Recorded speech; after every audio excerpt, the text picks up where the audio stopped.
तो जो bike rental वाला बंदा था वो बोलता था कि नहीं नहीं हाँ भाई सब ठीक है, मैंने सब रेडी करके रखा है, आप बस आ जाओ। आधे से ज़्यादा स्कैम ना वो डिपॉजिट के मनी में ही होता है। 100-150 किलोमीटर चलाने के बाद ही मेरे बाइक पे इंजन चेक लाइट लग गया। 2 लोग तो मरते मरते बचे, एक बंदे की बाइक ही नहीं चालू हो रही। तूने हमको बाइक दी है, अभी चेक तो तेरे को ही करनी है। जब हम लोग वहाँ पे पहुंचे तो वो बंदा था ही नहीं जिसने bike the.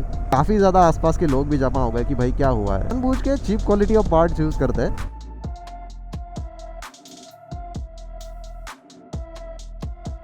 Good morning guys, welcome back to my YouTube channel. अभी इस टाइम हो रहा है सुबह के ऑलमोस्ट 7:30 बजने आ रहे हैं and the temperature outside right now is 13 degree Celsius. क्या बात है भाई, इतना ठंडा ठंडा लग रहा है। हीटेड ग्रिप चालू कर देता हूँ फुल सेटिंग पे। Now we are ready to roll. Tyre pressure, fuel level सब बढ़िया है। चलो एज यूजुअल हर्ष भाई और मैं 2 ही लोग हैं राइड करने के लिए। एंड हमारे सेना को कुछ इश्यू है भाई, क्योंकि मेरे पास 2 सेना 50S है। एक मैंने शायद से 3-4 साल पहले लिया था और एक अभी मैंने रिसेंटली इटली राइड पे लिया है। बिकॉज़ यही पहले सेना को प्रॉब्लम आ रहा था जो मैंने ये हेलमेट पे बिठा दिया है, क्योंकि कार्डो पे थोड़ा सा ना डाउटफुल हो जाता है, इसकी अच्छे से कनेक्ट नहीं हो पाता है। I don't know what's the issue with कार्डो एंड सेना इंटरकॉम्स, बट ठीक है क्योंकि मेरे पास 2 सेना और एक कार्डो है। मैं यूजुअली कार्डो जब सोलो राइड करता हूँ मैंने दूसरे हेलमेट को लगा दिया है क्योंकि उसका साउंड बहुत बढ़िया है, म्यूज़िक सिस्टम बहुत बढ़िया बजती है उसमें। But anyways we are here for the morning ride. और सुबह सुबह स्पीड ब्रेकर जंप कराते कराते हम लोग जा रहे हैं कहाँ पे। आज हमने रूट थोड़ा सा अलग लेने का डिसाइड किया है। हम लोग जो रूट लेने वाले हैं वो त्रंबक साइड से जाएगा, महिरावनी से, और महिरावनी से होके फिर हम लोग निकलेंगे गिरनारे की उधर। सिटी के सिग्नल भी चालू नहीं हुए अभी, सिटी के बाहर के भी नहीं हुए और सिटी के अंदर के भी नहीं हुए। So we are bit early. Let's get back to today's topic. और आज हम जिस चीज़ के बारे में बात करने वाले हैं that's going to be rental bike scam. ठीक है, मतलब रेंटल बाइक्स के अंदर स्कैम्स कैसे होते हैं भाई। अभी जो भी लोग हमारे इधर मोस्टली बाइक रेंट करते हैं, फॉर एग्जांपल लद्दाख वगैरह जाना रहेगा, स्पीति जाना रहेगा, तो उसके अंदर जब हम लोग बाइक रेंट करते हैं उसके समय क्या स्कैम्स हो सकते हैं और मोस्ट इम्पॉर्टेंटली आप वो स्कैम्स को प्रिवेंट कैसे कर सकते हो होने से। ठीक है, तो ये वीडियो में आज पूरा डिटेल डिस्कस करेंगे। भाई देखो मेरे को ऑलरेडी सर्दी हो गई है इसलिए मेरा थोड़ा आवाज़ ऐसा अजीब आ सकता है, बट बेयर कर लो। एनीवेज सो एक बैक स्टोरी बता देता हूँ। जैसे कि मैं इंटरनेशनल राइड भी करता हूँ, फॉरेन कंट्रीज़ में भी राइड करता हूँ, इंडिया में भी राइड करता हूँ। तो जब भी हम लोग फॉरेन कंट्रीज़ में जाते हैं हम लोग मोस्टली बाइक रेंट करना प्रेफर करते हैं, बिकॉज हमें वहाँ पे जाना, वहाँ पे बाइक रेंट करना और बाइक वापस वहाँ पे रख के रिटर्न चले आने के लिए बहुत ज़्यादा ईजी गिरता है एज़ कम्पेयर टू खुद की बाइक फॉरेन कंट्रीज़ में लेके जाना, क्योंकि उसमें खर्चा भी बहुत होता है, बहुत सारी प्रोसेस होती है। यूजुअली हमारा कैसा रहता है, कोई भी कंट्री हम लोग विज़िट करने जा रहे हैं, जैसे फॉर एग्जांपल ये साल हम लोग इटली गए थे, तो इटली जब हम लोगों ने विज़िट किया इस बार, तो हम लोगों ने वहाँ से इटली से ही बाइक रेंट कर ली और वापस बाइक इटली में ही ड्रॉप कर दी, तो वो ईजी गिरता है। हाँ रेंटल एक्सपेंसिव होता है, वो बात अलग है। तो आप अगर चाहते हो कि मैं इस बारे में भी वीडियो बनाऊँ कि फ़ॉरेन कंट्रीज़ में बाइक रेंट्स कैसे करते हैं, तो उसका एक अलग से वीडियो बनाऊँगा। फ़िलहाल आज का जो वीडियो है उसमें हम लोग एक्सक्लूसिवली डिस्कस करेंगे कि इंडिया में अगर आप बाइक रेंट कर रहे हो तो क्या क्या प्रॉब्लम आ सकती है, टॉकिंग फ्रॉम पर्सनल एक्सपीरियंस। तो हम लोग 2022 में स्पीति गए थे और हम लोगों ने गुड़गांव से बाइक रेंट्स की थी। तो स्कैम वैम तो होनी है भाई, क्योंकि मेरा अगर प्री ओन्ड सुपर बाइक वाला वीडियो नहीं देखा है तो एक बार जाके देख लो। सो हम लोगों ने वहाँ से बाइक रेंट की थी। तो ये 2022 की बात है। हम लोग जो स्पीति वैली में टूर करने जा रहे थे, तो मेरे पास तभी ऑलरेडी GS 1250 थी मेरी, बट मेरे बाकी के दोस्त जो थे वो बोले कि नहीं यार हमें इतना टाइम नहीं है बाइक वहाँ तक चला के लेके जाना, वहाँ से वापस रिटर्न आना। सो हम लोग क्या करते हैं ना, जो मेरे दोस्त थे उन्होंने उसके पहले साल भी उन्होंने संस्कार किया था और बाइक रेंट करके ही किया था। तो वो बोले कि यार चल वो बेटर रहता है, यहाँ से हम लोग दिल्ली डायरेक्टली फ़्लाई कर सकते हैं, नासिक तो दिल्ली डायरेक्टली फ़्लाइट रहती है, तो हम लोग डायरेक्टली फ़्लाई कर सकते हैं और वहाँ पे खाली बाइक रेंट करेंगे और निकल जाएंगे राइड करने के लिए। मैंने बोला ठीक है कोई दिक्कत नहीं। उसके 2 महीने पहले ही हम लोग ऑलरेडी स्पेन राइड से आ चुके थे, तो मेरे को इतना ज़्यादा मतलब हमें झंझट भी नहीं चाहिए था कि अपनी बाइक लेके जाओ, वो रेंट करना और बाइक वहीं पे छोड़ देना वो बेटर रहता है। तो हम लोगों ने डिसाइड किया कि चलो बाइक रेंट करते हैं। और जिस बंदे से मेरे दोस्त लोगों ने पहले बाइक रेंट की थी हम लोग वापस उसी बंदे के पास गए, क्योंकि पिछली बार उसने इनका जो पैसा खाया था इस बार उनको वो वसूल करना था। सो हमने सेम वापस वही बंदे से बाइक रेंट करने का डिसाइड किया। और बाइक रेंट करने से काफ़ी दिनों पहले ही हम उससे फ्रिक्वेंटली कांटेक्ट में थे कि भाई हमें बाइक्स मेंटेन चाहिए, उसके ब्रेक पैड्स चेक करके हमें फ़ोटोज़ भेजो, टायर कंडीशंस के फ़ोटो भेजो जो बाइक हमें देने वाले हो रेंट करके। ऑलमोस्ट 1 वीक पहले ही कि बाइक आप मेंटेन करके रखो। Last time same bike rental से की थी तो उन्होंने बोला कि ये प्रॉब्लम्स उनको थे। तो जो बाइक रेंटल वाला बंदा था वो बोलता था कि नहीं नहीं हाँ भाई सब ठीक है, मैंने सब रेडी करके रखा है, आप बस आ जाओ और बाइक चलाना स्टार्ट करो। हम लोग उसी के भरोसे गए। वहाँ पे जाके देखा तो उन्होंने खाली पेपर वर्क किया, बोले ये गाड़ी किसको पसंद है एक बार चला लो। हम लोगों ने सारे बाइक की टेस्ट राइड तो कर ली। अभी कुछ कुछ बाइक में जो प्रॉब्लम थे वो कैसे थे, किसी के ब्रेक पैड काफ़ी ज़्यादा घिसे हुए थे, किसी के ब्रेक पैड थे लेकिन वो लग ही नहीं रहे थे, हार्ड हो गए थे पूरे। टायर की कंडीशन काफ़ी ख़राब थी, अगर पीछे 9 भी टायर है तो आगे रोड टायर रहेगा। मतलब आप समझ सकते हो ना, बाइक रेंटल्स जिन्होंने किया है उनको अंदाज़ा होगा इन सारी चीज़ों के बारे में कि कैसे मतलब पैसे कमाने के लिए उस चीज़ से वो लोग क्या क्या करते हैं, कॉम्प्रोमाइज़ करते हैं किधर भी। ठीक है, तो वो बंदा जब बाइक दे रहा था तो बाइक देने वाला बंदा पूरा अलग था, और बाइक जब हमने ड्रॉप की तो रिसीव करने वाला बंदा पूरा अलग था। तो जब वो बंदा बाइक ड्रॉप कर रहा था तो उसने खाली बोला कि हाँ भाई सारी बाइक ओके, खाली आप ये पेपर वर्क कर लो, पेपर वर्क करने के बाद आप बाइक लेके जा सकते हो। जितना कि हमें डिपॉजिट भी भरना था और बाइक रेंटल अमाउंट भी देना था, तो शायद से 7-8 हज़ार रुपये कुछ रेंटल रहेगा 6-7 दिन का, और डिपॉजिट हमने शायद से भरा था 15-15 हज़ार रुपये डिपॉजिट भरा था। तो डिपॉजिट मनी आपको पे करना पड़ता है, वो आपको रिफंड भी मिलता है इनकेस अगर बाइक को कोई डैमेज नहीं होता है तो आधे से ज़्यादा स्कैम ना वो डिपॉजिट के मनी में ही होता है, वही मेरे को आपको समझाना। तो हम लोगों ने डिपॉजिट भरा, बाइक का रेंट भरा, उसके बाद बाइक वहाँ से पिक की सारे पेपर वर्क करके। और मोस्टली हम लोग क्या इग्नोर करते हैं ना, पेपर वर्क में जो भी टर्म्स एंड कंडीशन रहती है ना, एक्साइटमेंट में हम लोग वो ध्यान ही नहीं देते कि वो टर्म्स एंड कंडीशंस पढ़ना चाहिए। तो यहाँ पे आपको मैं वो भी प्रिकॉशंस बताऊँगा कि आप ये प्रिकॉशंस कैसे ले सकते हो जब आप बाइक रेंट करने वाले हो। तो हम लोगों ने वहाँ से बाइक रेंट कर ली, मैंने अपनी बाइक चला के देखी, ऑलमोस्ट आई थिंक 100-150 किलोमीटर चला ली, क्योंकि उस दिन हमें 450 किलोमीटर की लगभग राइड थी, लगभग, क्योंकि हम लोग डायरेक्टली गुड़गांव से जाने वाले थे शिमला में, तो वो काफ़ी ज़्यादा डिस्टेंस हो जाता है। तो हम लोग वाया चंडीगढ़ होके गए थे, तो हम लोगों ने वो वाला रूट लिया था। और बाइक लेने के बाद 100-150 किलोमीटर चलाने के बाद ही मेरे बाइक पे इंजन चेक लाइट लग गया। जैसे ही बाइक पे इंजन चेक लाइट लगा, मैंने उसका फ़ोटो निकाल के उसको भेज दिया रेंटर वाले को कि भाई इसमें इंजन चेक लाइट आ रहा है, बाइक ली थी तब तो नहीं था। तो उसने बोला कि भाई वो बाइक में ऑक्सीजन सेंसर का कुछ तो भी प्रॉब्लम है, इतना ध्यान मत दो, आप बिंदास गाड़ी चलाओ। मैंने बोला ठीक है भाई कोई दिक्कत नहीं। और बाकी लोगों के जो बाइक्स को प्रॉब्लम आ रहे थे वो प्रॉब्लम ये थे कि भाई उनके ब्रेक्स ही नहीं लग रहे थे। 2 लोग तो मरते मरते बचे क्योंकि ब्रेक ही नहीं चल रहे थे। तो जहाँ पे हमने नेक्स्ट स्टॉप लिया वहाँ से हमने उनको फ़ोन किया कि भाई ये बाइक के ब्रेक्स ही नहीं चल रहे। बोले नहीं नहीं ब्रेक पैड तो ऐसे है वैसे, और टायर्स भी आधे से ज़्यादा हार्ड हो गए थे। तो मतलब आप समझ सकते हो कि कैसे ना सस्ते टायर ले लेते, पुराने मैन्युफैक्चरिंग डेट्स वाले वही बाइक को बिठा देते, because again it's a business, उनको पैसा कमाना है। सो ब्रेक्स तो चल नहीं रहे थे, तो हमने उनसे फ़ोन पे ही कोऑर्डिनेट किया कि भाई देखो हम लोग अभी डायरेक्टली आज ले जा रहे हैं, हम लोग वहाँ पे डायरेक्टली ब्रेक पैड चेंज कर देंगे, ठीक है, और जो भी एक्सपेंस रहेगा हम लोग वहाँ पे भर देंगे, आपको खाली हमको आने के बाद रिफ़ंड दे देना। तो उसने रेंटल वाले ने एग्री कर दिया।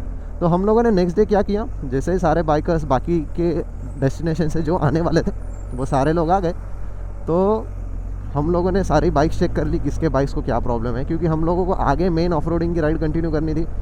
तो क्योंकि हम लोग बाताल, चंद्रताल ऐसी जगहों पे जाने वाले थे, तो काफ़ी ज़्यादा ऑफ रोडिंग होने वाली थी। तो हम लोगों ने वही सोचा कि यार बाइक्स मेंटेन रहेगी तो मतलब टेंशन नहीं आएगा आगे। मेरी बाइक को तो वैसे कोई प्रॉब्लम नहीं था, वो engine check light, oxygen sensor के अलावा, लेकिन जिनके ब्रेक्स लगने के प्रॉब्लम थे, ब्रेक पैड अच्छे नहीं थे, टायर्स अच्छे नहीं थे, उनको आगे काफ़ी ज़्यादा प्रॉब्लम आने वाला था। तो उन्होंने क्या किया कि जहाँ पे हम लोग रुके थे उस दिन, नेक्स्ट मॉर्निंग को सारा जो काम था बाइक में, ब्रेक पैड वगैरह चेंज करने का, वो ब्रेक पैड एक तो अभी हम लोगों ने बाइक्स रेंट की थी BMW की GS 310। अभी 310 के पार्ट्स मिलना वहाँ पे थोड़ा सा मुश्किल था। तो एक जो बंदा आ रहा था अगले दिन, हमने उनको बोला कि भाई आते आते आप सिटी से ही शोरूम से पार्ट्स लेके आओ, जो भी MRP रहेगी उसकी, और बिल भी लेके आओ। तो वो लोग पार्ट्स लेके आ गए, वो ब्रेक पैड्स वगैरह, और उसका बिल भी कैरी किया साथ में। और हम लोगों ने फिर एक लोकल जगह पे फिर ब्रेक पैड्स चेंज कर लिए, और जो पुराने वाले ब्रेक पैड्स थे भाई, वो ब्रेक पैड्स हमने अपने पास रखे just for a safer side, कि भाई डीलर वहाँ पे जाके ये ना बोले कि भाई आप लोगों ने ब्रेक पैड चेंज ही नहीं किए हैं, पुराने वाले ब्रेक पैड कहाँ पे। तो हम लोगों ने वहाँ पे थोड़ी सी समझदारी दिखाई, पुराने वाले ब्रेक पैड भी साथ में कैरी किए, क्योंकि क्या वज़न ही क्या था उसका, फेंकने से अच्छा हमने बोला एज अ प्रूफ रखेंगे साथ में। और फिर हमने क्या किया, वो ब्रेक पैड्स वहाँ से कैरी किए, नए ब्रेक पैड्स डाल दिए, और जो भी एक्सपेंस था राइड का वो हम लोग ही बेयर कर रहे थे, क्योंकि हमें वो बाद में रिफ़ंड करने वाले थे। तो हम लोगों ने अपनी आगे राइड कंटिन्यू की। जैसे जैसे हम लोग राइड कर रहे थे, फिर ब्रेक पैड चेंज करने के बाद तो वो प्रॉब्लम सॉल्व हो गया ब्रेकिंग का। इतना ज़्यादा नहीं सॉल्व हुआ था क्योंकि टायर्स ही एक्चुअल में हार्ड थे ना। तो ब्रेक पैड चेंज करने के बाद डिफरेंस तो लगा, फिर हमने ही उनको बोला कि भाई आप खुद संभल के चलाओ, है कि नहीं, ज़्यादा रिस्क लेने की कोई ज़रूरत नहीं है। तो बोले ठीक है हम लोग ही आराम से चलाएंगे, कोई दिक्कत वाली बात नहीं। तो हम लोगों ने फिर राइड कंटिन्यू की, पूरा वो स्पीति का सर्किट जो जितना भी था भाई, खाली हमने पिन वैली नहीं किया, बाकी हम लोग जो मोनास्ट्री वगैरह, ताबो मोनास्ट्री वगैरह जो सारे डेस्टिनेशंस थे, उसके बाद चंद्रताल लेक था, बाताल जैसी प्लेस थी, राइट। तो वो सारा रूट कवर किया, पूरा ऑफ रोडिंग कवर कर ली। हम लोग जब बाताल में रुके ना, तो रात को वहाँ पे स्नोफॉल हो गया, और स्नोफॉल होने के बाद भाई सुबह एक बंदे की बाइक ही नहीं चालू हो रही थी। तो कैसे तो भी करके हम लोगों ने जो, मतलब अभी वहाँ का पॉपुलेशन इतना कम है भाई, कुछ ज़्यादा ही था ही नहीं, 1-2 होटल्स थे खाली, वो भी टेंट वाले थे, ज़्यादा मतलब ऐसे लग्जरी नहीं, एकदम नॉर्मल से। तो वहाँ से 1-2 जो कार आ रही थी, तो उनके बैटरी से हमने वो जंप स्टार्ट कर दी। बाइक भी पंचर हो गई, क्योंकि जैसे मैंने बोला ना, टायर्स की कंडीशंस काफ़ी ज़्यादा वीक थी। तो हमने बैटरी से जंप स्टार्ट कर दी। टायर का तो हमने, मेरे पास पंचर किट थी, तो मैंने 1-2 पंचर निकाल दिए उनके। मैंने बोला चलो जहाँ तक चलेगी तब तक चलाएगी, अगर नहीं चल पाई बाइक तो उधर ही लगा देंगे, उसको बोल देंगे कि भाई तूने टायर ही इतने बेकार दिए, तो बाइक उठा के लेके जा अभी। तो वहाँ से हम लोग ऑफ रोडिंग करके, पूरा वो ऑफ रोडिंग का सर्किट था, वो ऑफ रोडिंग करके निकले। और अगले दिन फिर हमको जब बाइक ड्रॉप करनी थी, तो काफ़ी लंबा रूट था, मतलब जितना पहले दिन हमने डिस्टेंस ट्रैवल किया था, उतना ही आखिरी दिन पे भी डिस्टेंस ट्रैवल करना था, लगभग 400-450 किलोमीटर। तो हम लोग सुबह जल्दी निकले थे, और ऑलमोस्ट जब शाम होते होते दिल्ली पहुँचे, तो दिल्ली में भाई इतनी ज़्यादा बारिश हो रही थी उस वक्त, इतनी ज़्यादा बारिश हो रही थी कि सोच भी नहीं सकता। हम लोगों ने शायद से किया था सितंबर टू अक्टूबर के मंथ में, जो स्पीति का था 2022 का। तो काफ़ी ज़्यादा बारिश थी भाई उस टाइम में, काफ़ी ज़्यादा बारिश थी, हम लोगों की हालत ख़राब हो गई थी वो बारिश में। लेकिन हम लोग कैसे भी करके वो डेस्टिनेशन पे पहुंच गए, रेंटल वाले के पास। और जब हम लोग रेंटल वाले के पास पहुंचे ना भाई, हम लोगों ने उसको एक दिन पहले ही बोला था कि भाई हम लोगों को कल बाइक ड्रॉप करनी है, तो वहाँ पे रहे भाई, क्योंकि तूने हमको बाइक दी है, अभी चेक तो तेरे को ही करनी है। और मैंने क्या किया था भाई, अपने बाइक का जितना भी ये था, फ़ोटोज़ वीडियो जितने भी लेने थे सारे ले लिए, एक एक स्क्रैच के फ़ोटोज़, जितना भी बाइक में ब्रेक पैड की कितनी लाइफ बची है, थोड़ा सा कैमरा आड़ा टेढ़ा करके वो सारे फ़ोटोज़ निकाल के रखे थे, टायर कैसे थे, टायर की कंडीशन, सारी चीज़ के फ़ोटो निकाल के रखे थे, कि बाइक देते समय वो ये ना बोले कि भाई ये ख़राब हो गया, वो ख़राब हो गया। तो सेफ़ साइड मैंने वो सारी चीज़ करके रखी थी। और मोस्टली हुआ क्या था, बाकी लोगों ने वीडियो तो निकाले थे, लेकिन एकदम ऐसे ऊपर से वीडियो निकाले थे, एकदम डिटेल वीडियो नहीं निकाले थे कि कहाँ पे स्क्रैच है, क्या है। किसी एक बंदे का शॉकर सील लीक हो गया था, उसके बाद कोई किसी की रिम बेंड हो गई थी। मेरी बाइक तो एकदम मतलब जैसे ली थी वैसे ही कंडीशन में मैंने रखी थी, क्योंकि मेरे को पता है भाई ये लोगों को डिपॉजिट का पैसे से ही जितना होता रहता है उतना उनको पैसा कमाना आता है, और वो डिपॉजिट के पैसे से ही कमाते। तो जब हम लोग वहाँ पे पहुँचे तो वो बंदा था ही नहीं जिसने बाइक दी, और जब हमने उसको कॉल किया, बोले नहीं सर मैं बाहर हूँ और मेरा दूसरा बंदा आएगा और वो बाइक चेक करेगा, आप लोग एक काम करो बाइक रख के चले जाओ, हम लोग आपको विदिन 24 आवर्स रिफंड कर देंगे। और हम लोग जब वहाँ पे शाम को पहुँचे, हमारी फ़्लाइट सुबह थी 4 बजे, तो हमारे पास टाइम ही टाइम था। तो लास्ट टाइम जो लोग आए थे, जो लोग संस्कार सर्किट करके आए थे, इसी सेम बंदे से बाइक रेंट की थी, तो उनको पता था कि लास्ट टाइम उनसे कैसे पैसे निकलवाए थे। तो इस टाइम ये बोले कि नहीं, तू जब तक आएगा नहीं हम लोग यहाँ से हिलने नहीं वाले, हमारे पास बहुत टाइम है, तेरे को जितना टाइम लेना है उतना टाइम ले और तू आ जा यहाँ पे। बोले नहीं नहीं सर मैं आ ही नहीं सकता, मैं बाहर हूँ, मेरा एक काम करता हूँ, तब तक वो बंदे को आपकी बाइक चेक करने के लिए बोलता हूँ। हमने बोला ठीक है करा ले भाई। और जब उसने बाइक्स दी तो खाली पेपर वर्क साइन किया, बोले ये लो सर बाइक एकदम ओके कंडीशन में। और जब बाइक रिटर्न दी तो बंदा टॉर्च लगा के एक एक स्क्रैच चेक कर रहा है कि कहाँ पे स्क्रैच है। मतलब बाइक देते टाइम एक बाइक को उसने हार्डली 2-3 मिनट में दे दिया, और बाइक रिटर्न ड्रॉप की तो वो ऑलमोस्ट एक बाइक को 15-15 से 20-20, 30-30 मिनट चेक कर रहा है कि कहाँ पे स्क्रैच है, कहाँ पे क्या है, सब ठीक है कि नहीं। मैंने बोला भाई फिर बाइक देते समय इतना डिटेल आपने एनालिसिस क्यों नहीं किया पे, अभी बाइक लेते समय इतना बारीक तरीके से ध्यान दे रहे हो। तो हमें समझ में आया कि इनको खाली पैसे कमाने हैं डिपॉजिट के पैसों से। तो मेरी बाइक तो ओके निकली, जैसा मैंने जो इंजन चेक लाइट का था वो वैसा ही था, मैंने उनको बता दिया था। तो मैंने बोला कि भाई देखो मैंने आपको ऐसा ऐसा भेजा था, वो आपने ही बोला था कि ऑक्सीजन सेंसर का प्रॉब्लम है। बोले हाँ सर कोई दिक्कत वाली बात नहीं है। लेकिन वो पैसे जब रिफ़ंड देने की बात आ रही थी ना, तब काफ़ी ज़्यादा हमारा झगड़ा होने लगा वहाँ पे आसपास के लोग भी जमा होने लगे कि क्या हो रहा है भाई, क्योंकि एक भी स्क्रैच दिख रहा है बाइक पे, भाई इसका 3000 नहीं मिलेगा, 2-3 स्क्रैच आ गए भाई 8000 रुपये नहीं मिलेगा। हमने बोला भाई ये कौन सी ये होती है ना कि एक स्क्रैच का 2-3 हज़ार रुपये कौन लेता है भाई। और वैसे भी बाइक्स पे इतने सारे पहले स्क्रैचेस थे बाकी लोगों के बाइक्स पे, क्योंकि लास्ट टाइम उनको एक्सपीरियंस था, उनका डिपॉजिट का पैसा आधे से ज़्यादा लोगों का तो दिया ही नहीं था रिटर्न। तो इस टाइम उन्होंने सोचा ही था कि इस बार भाई पैसे लेके ही जाएंगे, चाहे कुछ भी हो जाए। तो हम लोग इस बार पूरे प्रिपरेशन में थे, हमने फ़्लाइट भी वैसे ही बुक की थी कि नहीं भाई जब तक डिपॉजिट का पैसा मिल नहीं जाता हम लोग वहाँ से हिलने नहीं वाले। क्योंकि एक बार हम लोग यहाँ पे अपने घर पे वापस आ गए नासिक में, वापस कौन उससे दिमाग लड़ाएगा वहाँ पे जाके। तो हम लोगों ने सोचा कि नहीं नहीं भाई आज तो डिपॉजिट का पैसा लेके ही जाएंगे चाहे कुछ भी हो जाए। तो फिर बाकी लोगों की बाइक्स चेक की, जिनका जिनका प्रॉब्लम था, किसी के शॉकर से लीक हो गए थे, किसी का रिम बेंड हो गया था। तो शोरूम की जो प्राइसेस थी वर्कशॉप की कि शॉकर सील कितने को आता है भाई 310 का, बोले 4,500-5 हज़ार तक आता है भाई। सो बहुत से लोगों के डिपॉजिट के पैसों में से वो पैसे काट लिए गए। उसके बाद जो नॉर्मल स्क्रैचेस थे उसके भी उन्होंने 3-4 हज़ार रुपये काटे।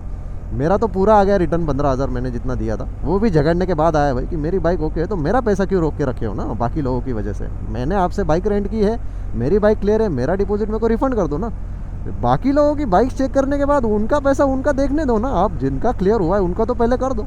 फिर रात को हम लोग 11-12 बजे तक फ़ोन कॉल पे लगे थे, फ़ोन कॉल पे झगड़ रहे थे क्योंकि वो बंदा सामने आने के लिए रेडी नहीं था ना। क्योंकि जब उसने बाइक दी तब तो वो एकदम अच्छे से पेश आ रहा था, और जब बाइक वापस दी हमने उसको तो बंदा सामने आने को ही तैयार नहीं है। तो फिर काफ़ी ज़्यादा आसपास के लोग भी जमा हो गए कि भाई क्या हुआ है। तो हमने बताया कि भाई देखो ऐसा ऐसा प्रॉब्लम है कि यहाँ से बाइक रेंट की थी हम लोगों ने, और अभी जब बाइक रिटर्न दी तो थोड़े थोड़े चीज़ों के लिए भाई इतना ज़्यादा पैसे काट रहा है। उन्होंने आसपास के लोगों ने बताया कि भाई ये वैसा ही करता है हमेशा से, बहुत से लोग यहाँ पे आके ऐसा ही होता है तमाशा। तो हमने बोला कि भाई चलो, तो हमें भी समझ में आ गया कि भाई चलो ये लोगों का मतलब जो पैसे कमाने का काम है, तो ये लोग ऐसे पैसे कमाने का काम करते हैं कि आपका डिपॉजिट का पैसा रहेगा ना, एक भी स्क्रैच रहेगा बाइक पे तो उसके मतलब 2,000-3,000 रुपये, राइट। और आप बाइक रेंट पे दे रहे हो, आपको भी पता है भाई उस पर लगेज वगैरह लगने वाला है, किसी की बंजी कॉर्ड्स होती है, कहाँ पे ना थोड़े से स्क्रैचेस आने ही वाले, नॉर्मल वेयर टेयर तो होने ही वाला है। अगर आप ऐसा बोल रहे हो कि नहीं आपने ब्रेक पैड काफ़ी ज़्यादा घिस दिए है राइड पे, उसका पैसा लगेगा, तो भाई फिर हम लोगों ने बाइक रेंट किया क्यों? नॉर्मल वेयर एंड टेयर तो कवर ही होता है भाई। फॉरेन कंट्रीज़ में हम लोग बाइक रेंट करते हैं, वो ऐसा थोड़ी देखते कि वेयर ब्रेक पैड इतना घिसा है या इतना घिसा है। उनको भी पता है बाइक चलाने वाले हो, इतने किलोमीटर्स पे चलाने वाले हो, तो अगर उन्होंने पार्ट अच्छे यूज़ किए हैं तो इतना वेयर एंड टेयर नहीं होना चाहिए। लेकिन वो जानबूझ के cheap quality of parts use करते हैं जिससे कि वेयर एंड टेयर जल्दी होता है, और जल्दी वेयर एंड टेयर होने की वजह से वो पार्ट्स को भी जल्दी रिप्लेस करना पड़ता है। तो मतलब ये सारे लोग ऐसे पैसे कमा दें। तो बाकी लोगों ने झगड़ के जितना पैसा आ रहा था डिपॉजिट का उतना पैसा तो रिटर्न ले लिया। क्योंकि पिछले टाइम वाला गुस्सा था भाई, पिछले टाइम वाला जो सीन था कि बहुत से लोगों के पैसे ही नहीं आए थे, तो इस बार उन्होंने वो वसूल कर लिए। लेकिन अभी आपको ये तो पता चल गया ना कि स्कैम कहाँ पे होता है। स्कैम मैक्सिमम टाइम डिपॉजिट के पैसों में होता है, क्योंकि रेंटल के पैसे में उनकी ज़्यादा कमाई नहीं होती है। डिपॉजिट में कैसा ऑलमोस्ट दुगना तिगना अमाउंट होता है। फॉरेन कंट्रीज़ में हम लोग रेंट करते हैं तो अगर 1 लाख रुपये रेंटल है तो डिपॉजिट ऑलमोस्ट 1.5 से 2 लाख रुपये रहता है। तो यहाँ पे अगर 8,000 रुपये हमने रेंट का भरा है तो 16,000 रुपये लगभग डिपॉजिट का पैसा रहेगा। तो अभी डिस्कस करते हैं कि प्रिकॉशंस कैसे लेने। यहाँ पे ये स्पॉट काफ़ी ज़्यादा बढ़िया है भाई, देख रहे हो व्यू क्या बढ़िया है। वहाँ पे लोग मस्त कसरत कर रहे हैं सुबह सुबह, क्या बात है भाई। और हम लोग यहाँ पे राइड कंटिन्यू करते हुए, तो मैंने सोचा यार चलो स्पॉट दिखा दूँ। तब तक अगली जो चीज़ है वो डिस्कस करने से पहले, तो हम लोग जिस चीज़ के बारे में बात कर रहे थे वो था discussion regarding the precautions you need to take if you are renting a bike. तो अगर जिस भी रेंटल कंपनी जो भी होगी, रेंट पे बाइक देने वाले जो भी लोग हो गए, उनके जो स्टैंडर्ड टर्म्स एंड कंडीशंस रहते, आप रिव्यूज़ पे मत जाओ। रिव्यूज़ आप पैसे दे के भी खरीद सकते हो, कोई ज़्यादा बड़ी डील नहीं होती है। मोस्टली आप प्रेफर करो कि रेंटल कंपनी का रेपुटेशन अच्छा रहे। क्योंकि अगर फॉर एग्जांपल आप स्पीति जा रहे हो तो बहुत से लोग चंडीगढ़ से रेंट करना पसंद करते हैं, कुछ लोग मतलब शिमला से ही रेंट करना पसंद करते हैं, कुछ लोग दिल्ली से ही रेंट करना पसंद करते हैं। तो आप जहाँ से भी रेंट करने वाले हो, अगर आपके पहचान वाला कोई है जिन्होंने पहले कहाँ से बाइक रेंट की है, वहाँ से आप एक बार इन्फॉर्मेशन निकालने का ट्राई करो कि आपका बाइक रेंट करने का एक्सपीरियंस कैसा था। क्योंकि बहुत से लोग फिर इसी टॉपिक पे फोकस करते कि आपने कौन से रेंटल कंपनी से बाइक ली थी, हमें बताओ। भाई देखो हमारा एक्सपीरियंस काफ़ी बुरा था, किसी और का अच्छा हो सकता है। सो लोगों के अलग अलग एक्सपीरियंसेस होते हैं, बट आपको जो मेन प्रिकॉशंस लेनी है वो ये लेनी है कि देखना है सबसे पहले कि वो रेंटल कंपनी का रेपुटेशन कैसा है। सो रेंटल कंपनी का जो रेपुटेशन है वो आपके पहचान वाले कोई रहेंगे जिन्होंने वहाँ से ही पहले बाइक रेंट की थी, तो उनसे एक बार पूछ सकते हो। अगर उनसे आपको कोई अपडेट नहीं मिल रहा है, कोई पहचान वाला नहीं है, तो ऑनलाइन जितनी भी इन्फॉर्मेशन रहेगी रिव्यूज़ एक बार चेक कर लो खाली, और जितने भी कॉन्टैक्ट्स रहेंगे, और ट्राई करो ईमेल के थ्रू कॉन्वर्जेशन करने का। हम लोग क्योंकि जब फॉरेन कंट्रीज़ में रेंट करते हैं तो फ़ोन कॉल वगैरह नहीं करते भाई, सिस्टमेटिकली ईमेल पे ही कॉन्वर्जेशन करते हैं सारे। क्योंकि आपके पास फिर वो चीज़ों का प्रूफ रहता है। अगर इनकेस आपको किसी के खिलाफ अगेंस्ट कभी कुछ फाइल करना रहेगा तो आपके पास वो ईमेल के प्रूफ्स रहते हैं कि भाई हम लोगों ने ऐसा ईमेल भेजा था, वो बोले थे ऐसा करके देने वाले हैं, वैसा करके देने वाले हैं। सो आपके पास वो एक स्टैंडर्डाइज प्रूफ रहता है। तो ईमेल कॉन्वर्जेशन करने का ट्राई करो। व्हाट्सएप चैट्स रहेगी तो व्हाट्सएप का नंबर सेव मत करके रखो, नंबर विजिबल होना चाहिए ताकि आप फिर स्क्रीन रिकॉर्डिंग उसकी अच्छे से कर पाओ।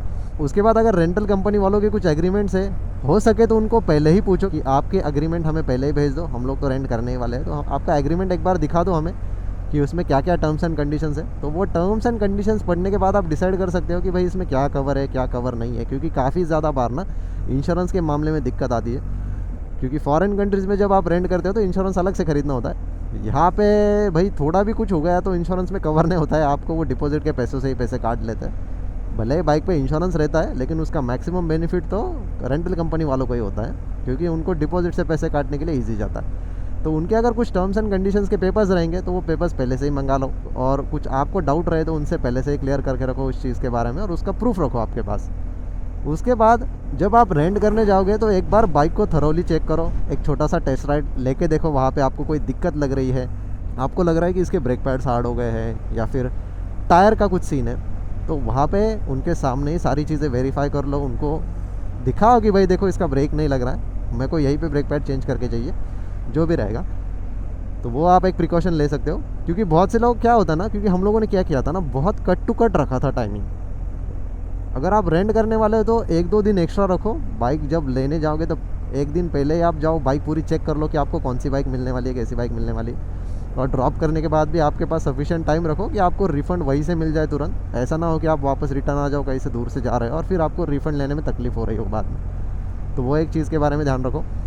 Next thing to check is, bike में कोई प्रॉब्लम नहीं है, कोई अजीबोगरीब आवाज़ें नहीं आ रही है, सारा वहीं पे चेक कर लो। क्योंकि एक बार आपके हाथ में बाइक आ गई तो वो हाथ खड़े कर लेते भाई कि आपने बाइक रेंट की थी तो ये प्रॉब्लम आप ही ने क्रिएट किया होगा। तो सारी चीज़ें वहाँ पे अगर आपके ग्रुप में कोई ऐसा बंदा है जिसको गाड़ियों के बारे में अच्छा खासा नॉलेज है कि चेन कैसे होती है, चेन का प्ले कितना चाहिए, चेन प्रॉपरली ल्यूब्ड है कि नहीं, है कि नहीं, बेसिक जो नॉलेज रहता, तो वो अगर आपके पास हो तो फिर कोई दिक्कत वाली बात नहीं। आप गाड़ी को देख के ही बता सकते हो कि इसकी कंडीशंस कैसी है, ख़राब है कि कैसी है। उसके बाद ओडोमीटर का फ़ोटो निकाल के रखो, बाइक लेते समय कितने किलोमीटर चली थी, फ्यूल लेवल उसमें कितना था, क्योंकि ड्रॉप करते समय आपको सेम फ्यूल लेवल देना पड़ता है, नहीं तो फिर वो वहाँ से भी ज़्यादा पैसे काट लेते। तो वो आपको एक ध्यान में रखना है, जितना फ्यूल लेवल रहेगा रिटर्न ड्रॉप करते समय उतना ही फ्यूल लेवल रखो। तो इसीलिए आपको फिर वो फोटो वीडियो के प्रूफ चाहिए होते हैं कि भाई ये डेट को हमने बाइक रेंट की थी, उसमें बाइक लेते समय इतना फ्यूल लेवल था।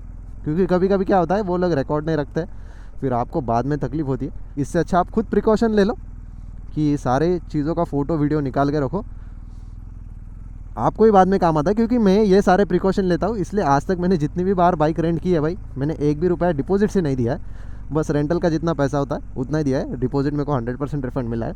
बहुत से लोगों को मिलता नहीं है क्योंकि वो ये सारी गलतियाँ कर देते, फ्यूल लेवल ही कम रखेंगे, जितना दिया है उतना नहीं रखेंगे। उसके बाद कभी कभी क्या है ना, ओडोमीटर का फ़ोटो निकालना ही भूल जाते हैं। कभी कभी क्या है ना, रेंटल कंपनी वाले बोलते हैं कि उनका कुछ रहता है मिनिमम इतने किलोमीटर ही बाइक चलनी चाहिए, तो ऐसा ना हो इसलिए आपको वो सारी प्रिकॉशंस लेनी है। एनीवेज, तो जो हम लोग बात कर रहे थे प्रिकॉशंस के बारे में, तो ये चीज़ों के बारे में ध्यान रखो। टायर कंडीशन का फ़ोटो निकाल के रखो, वेयर इंडिकेटर से कितना दूर बचा है वेयर होने के लिए। ब्रेक पैड के फ़ोटो निकाल के रखो, तो ब्रेक पैड्स के भी आप फ़ोटो निकाल के रख सकते हो। अंदर की साइड से उस पर जो वेयर इंडिकेटर रहता है वो खाली दिखना चाहिए कि कितना बचा है, क्योंकि इन लोगों को खाली बहाना चाहिए होता है जितना डिपॉजिट का पैसा आपका काट सके उतना काट पाए। क्योंकि आप खुद ही सोचो, रेंटल अमाउंट 8,000 रुपये भरा है और डिपॉजिट उससे दुगना है, राइट। तो मैक्सिमम जो कमाई होगी वो डिपॉजिट के पैसों से ही होगी। तो डिपॉजिट का पैसा कैसे ना कटे उसके बारे में ध्यान रखो। और बाइक जितना आराम से चला सको उतना आराम से चलाओ, क्योंकि रेंटल की बाइक है भाई, ज़्यादा उस पर मतलब बहुत से लोग क्या करते हैं ना, बाइक रेंट करते हैं और बहुत ज़्यादा बाइक अब्यूज़ करते हैं। तो वो बाइक अब्यूज़ मत करो, रेंट पे ली है चला लो उसको और दे दो वापस, ठीक है। क्योंकि अगर गिर विर जाओगे, स्क्रैचेस वैचेस पड़ जाएंगे तो खामखा डिपॉजिट का पैसा चला जाता है। अगर उतने में भी अमाउंट रिकवर नहीं हुआ भाई, ऐसा नहीं है कि अगर 16,000 में नहीं हुआ तो आपसे एडिशनल पैसे नहीं लेंगे। अगर बाइक पे जितने डैमेजेस आए हैं वो सिक्योरिटी अमाउंट मतलब डिपॉजिट अमाउंट से ज़्यादा रहेंगे तो आपको वो एडिशनल पे भी करने पड़ते हैं। ये बारे में भी ध्यान रखो, नहीं तो सोचोगे कि नहीं भाई डिपॉजिट का पैसा दिया उसके बाद नहीं लगेगा। क्योंकि बहुत से लोगों ने डिपॉजिट का पैसा देने के बाद भी एडिशनल बहुत सारे पैसे देने पड़ते हैं, रिम बेंड हो जाता है, ये हो जाता है, बहुत सारी चीज़ें होती है। ये लोग तो आपसे गार्ड्स पे स्क्रैच लगने का भी पैसा लेते हैं भाई। अगर ये गार्ड है, इंजन गार्ड है, वो किस लिए भाई? इंजन प्रोटेक्शन करने के लिए है, बाइक प्रोटेक्शन करने के लिए, राइट? अगर बाइक गिरती है तो बाइक के गार्ड पे स्क्रैच आता है ना, उसका भी पैसा लेते। बोले हमको इसको रिपेंट कराना पड़ेगा, ये करा, वो करते तो नहीं है वो, बस उनको बोलने के लिए रहता है, क्योंकि भाई पैसे निकालने हैं। तो ये सारी चीज़ों के बारे में ध्यान रखो कि बाइक आपको जैसे कंडीशन में मिली है वैसे ही कंडीशन में उसको वापस देने का ट्राई करो, तो आपका पैसा नहीं कटेगा। क्योंकि मैं ये सब करता हूँ, मैं बाइक को ज़्यादा अब्यूज़ नहीं करता हूँ, जैसे है उसको वैसे चलाता हूँ, जैसे कंडीशन में लिया है वैसे ही कंडीशन में उसको रिटर्न देने का ट्राई करता हूँ। तो मेरा डिपॉजिट का पैसा आज तक नहीं कटा है, और मेरे को ज़्यादा आर्ग्यूमेंट्स भी करने की ज़रूरत नहीं पड़ती। जो भी एग्रीमेंट्स रहते हैं, क्योंकि हम लोगों ने एग्रीमेंट पे साइन किया रहता है भाई, टर्म्स एंड कंडीशंस पे, आप उनके साथ झगड़ भी नहीं सकते कि ऐसा क्यों है, क्योंकि आप बाइक रेंट कर रहे हो, आपको ज़रूरत है। वो एग्रीमेंट्स में उनके फेवर में ही पॉइंट्स डालेंगे, और आपने वो एग्रीमेंट बाइक लेते समय साइन किया रहता है, तो आप उनसे काउंटर आर्ग्यूमेंट नहीं कर सकते उस चीज़ के बारे में। सो छोटी छोटी चीज़ें होती हैं, इसके बारे में ध्यान रखना होता है। बाकी तो कुछ नहीं भाई, बाकी हम लोग मस्त सुबह सुबह राइड एंजॉय कर रहे हैं, थोड़े से ट्रेन्स भी कर लिए छोटे छोटे, और अभी फ़िलहाल टाइम है रिटर्न जाने का। जाएंगे मस्त कॉफ़ी वॉफ़ी पियेंगे मैकडी में। एक और चीज़ के बारे में ध्यान रखना है कि अगर आप सिक्योरिटी डिपॉजिट कैश में देने का अवॉइड करो, ठीक है? ऑनलाइन दोगे तो आपके पास एटलीस्ट प्रूफ रहता है कि आपने ट्रांजैक्शन किया है ये रेंटल कंपनी को, क्योंकि मैंने बहुत से लोगों को कैश देते हुए भी देखा है। But try to avoid giving cash, online payment रखने का ही ट्राई करो, बिकॉज अगेन आपके पास एक प्रूफ रहता है ना भाई कि ट्रांजैक्शन हुआ है, और जो भी चीज़ वो बोल रहे हैं हो सके तो उतना रिकॉर्ड करने का ट्राई करो। बाइक लेते समय वॉइस रिकॉर्डर चालू कर दो, वीडियो नहीं निकाल पा रहे हो वॉइस रिकॉर्डर चालू करो, फ़ोन को जेब में रख दो, जो भी चीज़ उन्होंने बोली है। तो क्या होता है ना, कभी कभी कोई चीज़ अपनी चीज़ ही अपने अगेंस्ट यूज़ ना हो, इसका आपको ध्यान रखना है, बाकी ज़्यादा कुछ नहीं। और जो प्रिकॉशंस आप ले सकते हो वो ये हो सकता है कि टाइम टू टाइम अपडेट देते जाओ। जैसे मैंने दिया, इंजन चेक लाइट लगा तो तुरंत बता दिया कि भाई ये प्रॉब्लम है, तो उसने बताया कि भाई ऑक्सीजन सेंसर का प्रॉब्लम है, मतलब उसको मेरे को पहले बताना चाहिए था कि ये बाइक में ऑक्सीजन सेंसर का प्रॉब्लम है। बाद में मतलब मैं जब बता रहा हूँ तब बता रहा है, राइट? सो बहुत से टाइम ऐसा होता है कि वो आपको ऐसी चीज़ों के बारे में अपडेट देंगे नहीं, तो बाद में ऐसा ना हो कि वो एक्सपेंस आपको बेयर करना पड़े। इसलिए जो भी हो रहा है वो तुरंत बताते जाओ, जो भी रिजोल्यूशन रहेगा वही मोमेंट पे सॉल्व करने का ट्राई करो। जैसे हमने उनको बोला कि भाई एक बंदे की बैटरी वीक थी काफ़ी, हमको जंप स्टार्ट करनी पड़ी, तो थोड़ा सा फिर कॉम्प्रोमाइज़ हो जाता है। अगर डिपॉजिट का मतलब उनका ही ये हुआ था, शॉकर से लीक हुआ था, तो ये सारी बातें बोल के हम लोग थोड़ा इनकन्वीनियंस के हिसाब से हम लोग बोल सकते हैं कि भाई इतना मत पैसा काटो, थोड़ा सा कम काटो, राइट? क्योंकि जो डैमेजेस हुआ है वो तो बेयर करना ही रहता है, बट जितना आपको कम पे करना पड़े उतना अच्छा है भाई, because again wear and tear तो होने ही वाला है। वंस अगेन आपका पर्सनल चॉइस है आपको कहाँ से रेंट करनी है, कौन सी भी रेंटल कंपनी से रेंट करो भाई, ये प्रोसीजर्स कॉमन ही होते हैं। मैक्सिमम आपका पैसा कटेगा तो सिक्योरिटी डिपॉजिट में ही कटेगा, से रेंटल अमाउंट तो वैसे भी आपको रिफंड नहीं मिलने वाली होती। एक बार आपने पैसा दे दिया तो वो एग्रीमेंट ख़त्म होने तक, जितने दिन का आपने बाइक रेंट की है, तब तक आप बाइक चलाओ ना चलाओ उनको कोई लेना देना नहीं रहता है। सो इसी बारे में केयरफुल रहो कि आपका सिक्योरिटी डिपॉजिट में ज़्यादा पैसा ना कटे। और अगर आप बाइक रेंट भी करने वाले हो तो बहुत से टाइम ना फ़ोन माउंट बाइक्स को होता नहीं है काफ़ी सारे, तो रेंट करने से पहले भी ये सारी चीज़ों के बारे में पूछते जाओ कि बाइक को टॉप बॉक्स रहेगा, पैनियर्स रहेंगे, क्योंकि फॉरेन कंट्रीज़ में हम लोग रेंट करते तो ऐसी ही बाइक्स ढूंढते हैं जिसको टॉप बॉक्स पैनियर रहेगा, क्योंकि लगेज कैरी करना पड़ता है 6 से 7 दिन का। इंडिया में कैसा है, अगर एक क्लॉ बैग भी रहती है हमारे पास तो हम लोग क्लॉ बैग प्रेफर करते हैं, पैनियर्स और टॉप बॉक्स ना हो तो भी चलता है हमें, बिकॉज अगेन बाइक को चलाने का पूरा तरीका ही बदल जाता है टॉप बॉक्स और पैनियर्स के साथ। क्योंकि इंडिया में आपको पता है लोग कैसे भी चलते हैं भाई, वहाँ पे फॉरेन कंट्रीज़ में प्रॉपरली रूल फॉलो करते हैं, तो पैनियर्स के साथ चलाने में भी दिक्कत नहीं आती है। लेकिन यहाँ पे कैसा, अगर आपके पास पैनियर्स रहेंगे तो आपको एक्स्ट्रा केयरफुल रहना होता है, लोग कहीं से भी घुसते हैं कहीं से भी जाते हैं। तो अगर रेंट कर रहे हो छोटी बाइक्स जैसे BMW की GS 310 हो, रॉयल एनफील्ड की हिमालयन हो, राइट, उनको ना रहे तो बेटर ही है। आप सीधा एक क्लॉ बैग कैरी करो, सारा लगेज आपका उस क्लॉ बैग में बैठ जाता है 6-7 दिन का। हम लोगों ने तो वही कैरी की थी। और फ़ोन माउंट्स का पूछो, अगर फ़ोन माउंट्स रहेगा उनके पास तो अच्छा है, नहीं रहेगा तो आई विल रिकमेंड कि आप कैरी करो खुद का। मैं तो हमेशा खुद का कैरी करता हूँ, क्योंकि बाहर की कंट्रीज़ में फ़ोन माउंट लगाने का भी चार्ज लेते हैं भाई, 3 यूरो पर डे मतलब 10 दिन का रेंटल है तो 30 यूरो आपको फ़ोन माउंट के भरने पड़ेंगे, और 30 यूरो में फ़ोन माउंट आ जाता है तो उसके बारे में ध्यान रखो, आपको पता नहीं है उनका फ़ोन माउंट कैसा रहेगा, क्या है, सेफ साइड अपना रखो, राइट, बेस्ट रहता है। अगर आप ऑफ रोडिंग वगैरह करने जा रहे हो तो साथ में एक्स्ट्रा स्पेयर ट्यूब वगैरह कैरी करो भाई, टूल किट कैरी करो बाइक के रिलेटेड। जैसे हम लोगों ने 310 रेंट की थी तो उस 310 का टूल किट हमने कैरी किया था, एक्स्ट्रा ट्यूब कैरी की थी, क्योंकि ऑफ रोडिंग करने जा रहे हैं भाई, रिम बेंड हो सकता है, टायर कुछ भी हो सकता है वहाँ पे, तो सेफ साइड आपके पास ट्यूब्स वगैरह होनी चाहिए, क्योंकि ये प्रिकॉशंस रहते हैं। जो हमारे साथ जो लोग थे जिन्होंने लास्ट टाइम संस्कार किया था, उन्होंने ये देखा कि ये सारी चीज़ें लग रही है, तो इस बार हमने सेफ साइड वो सारी चीज़ें कैरी की थी। भले ही हमें उसकी ज़रूरत नहीं पड़ी, लेकिन फिर भी इट्स रिकमेंडेड कि आप अपने साइड से कैरी करो। ये मत एक्सपेक्ट करो कि रेंटल कंपनी आपको सब कुछ प्रोवाइड करेंगी, वो सब कुछ प्रोवाइड नहीं करते। ये आपकी रिस्पॉन्सिबिलिटी होती है कि आपको क्या कैरी करना है, क्या कैरी नहीं करना है। रेस्ट अगर कुछ पॉइंट मैंने मिस किया हो, क्योंकि मैं बाइक चला रहा हूँ भाई, मेरा ध्यान उधर उधर भटकता रहता है, कोई अगर पॉइंट ऐसा हो जो मैंने मिस किया हो तो आप मेरे को बता सकते हो नीचे कमेंट्स में। अगर वीडियो इन्फॉर्मेटिव लगे तो ऐसे ही और वीडियोस देखने के लिए चैनल को सब्सक्राइब ज़रूर कर देना। मैंने pre owned super bike scam का भी एक वीडियो बनाया कि प्री ओन्ड सुपर बाइक्स में स्कैम कैसे होते हैं, एक डिटेल पूरा ब्रेकडाउन दिया है। आप वो वीडियो चेक कर सकते हो। अगर आपको प्री ओन्ड सुपर बाइक कभी लेने का रहेगा तो एक बार वो वीडियो ज़रूर चेक करना। बाकी I hope you all are riding safe and taking care of yourself. See you all in another moto blog. तब तक के लिए bye bye, take care and ride safe.